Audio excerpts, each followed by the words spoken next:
A unity that not only brings students closer, but also gets alumni involved in campus activities as well. Now, people that have already joined Leaders of the New School can be found wearing these LOTNS pins with an image of a fox already on them. But first, find out how one TSU student is getting a chance to give back to his hometown. Details next in Tiger Talk. Now, this shaker here helps turn these algae samples into biodegradable fuel, which is a more environmentally friendly alternative to gasoline. Glenda Glover graduated from the university in 1974 with a bachelor's degree in mathematics. Her first day will be January 2nd. Last night around 3 a.m., Pastor Donnie Freeman received a call that his church was in flames. It's quite heartbreaking because this church has been part of this community for well over 100 years. 100 years full of family traditions and memories. I had one member came up to me today and said, my son won't get married in the same church I did. My granddaughter was married here 3 years ago. We've had funerals here. And now all this community can do is reminisce of what took place in the building as they mourn the loss of their sanctuary. Their beloved church building is gone. And I've been here today just to comfort them and to let them know that God is still with us. It has been said that destruction breeds creation, and out of these ashes there seems to be a sense of companionship this community may not have had otherwise. What a friend we have in Jesus. All our sins are griefs to bear. Reporting in Cannon County, Quinn Montage for News Channel 5.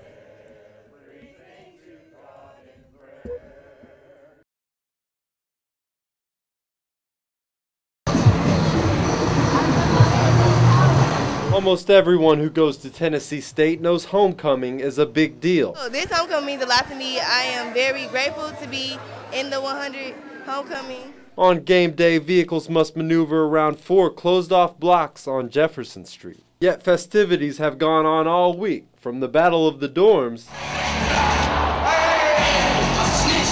to the Blue Sapphire Awards.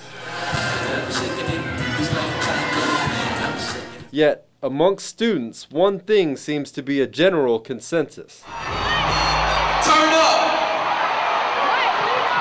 Because we are here to think, work, and serve, and then to turn up.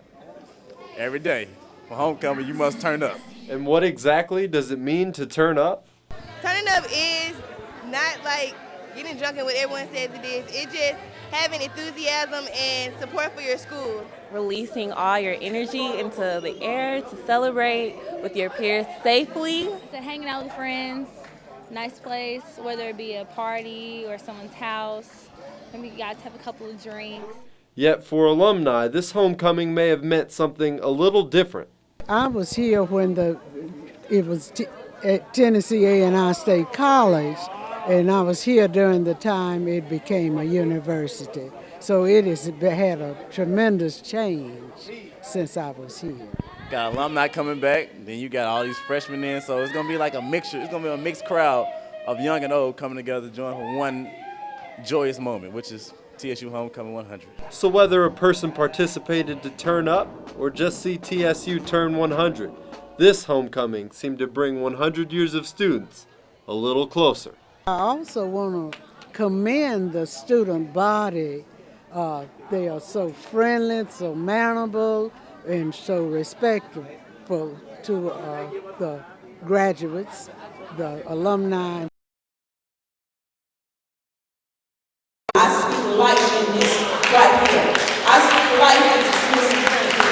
Outraged parents voiced their concerns in tonight's meeting at Smithson Craighead Middle School. But you're going to shut our doors, but you got 4 other schools in the bottom, you let them stay open. Victoria Burton, a parent of 2 students at Smithson Craighead, spoke very passionately in the meeting against the school board's decision.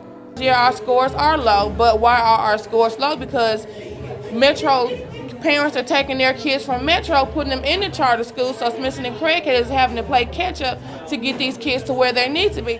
Smith's and Craighead Academy scored in the bottom 5 schools in the area. The reason it's being closed instead of the 4 others is because Tennessee code says charter schools must be closed first. When we have 3 years of scores that put them in the bottom 5% of the state, the law says we can close them. Yet these facts still don't ease the parents' emotions. What about the other schools? Why is everybody else that's failing in the bottom 5? Why aren't they on the chopping block as well? Metro Council of Innovation member Alan Coverstone stood up and spoke to the parents directly about the deadline they have to transfer their children to other schools. We're committed to every family having the opportunity to make a choice.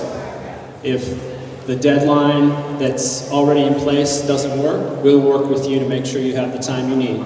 Yet this doesn't fully satisfy parents that have to transfer their children mid-year. Because he don't know our kids, he don't know nothing about our school, he don't know the programs that our schools established and have set up for these kids. Reporting in Madison, Quinn Montage for News Channel 5. Attention Chardon Rescue, we have an active shooter at the high school. Repeat, active gunshots at the high school. We're going to be around.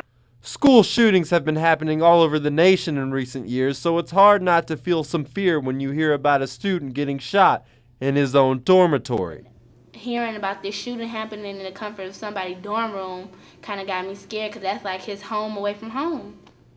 A home that was invaded by former student Tony Lorenzo Johnson when investigators say he entered the Watson dormitory's 3rd-floor bathroom, pulled a handgun, and demanded money from resident Kyrie Brown.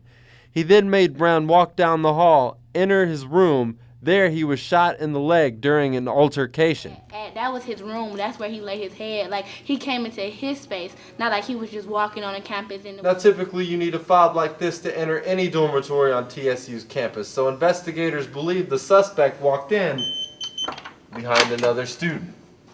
I felt like the campus or the dorm wasn't as safe. Like, they were just letting anybody get in with any kind of weapons. And students all heard about the shooting in different ways, many from people outside the campus. My mom called me and told me to be safe. I didn't really hear about it from the school. I actually just heard about it when I got here, but my parents heard about it. My friend came and told me, and then I was confused. A confusion that lasted until victim Kyrie Brown spotted Tony Johnson out of a lineup as the gunman. I just be alert at all times. Like, I don't like walking the campus by myself. If I have to, I will. But I just be more alert.